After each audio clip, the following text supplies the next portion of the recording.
Okay, welcome to what I consider the easiest way to solve the Rubik's Cube. Before we get too into it, I want to go over some nomenclature. Now right now we see this orange in the middle. That means it's the orange face. None of the centerpieces ever change.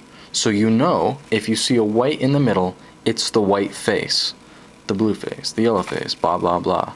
Let's just look at the orange face. Now, if I were to say F, just a simple letter F, that means turn the front face, this, clockwise. Once, just one turn. If I were to say R, that means the right face over here, turn that clockwise, just one turn. If I was to say L, turn the left face, clockwise, one turn. Same with up, same with down, and same with back. You gotta go all the way to the back and do that. That's rarely used, especially in this tutorial, but nonetheless, it's good to know. And down.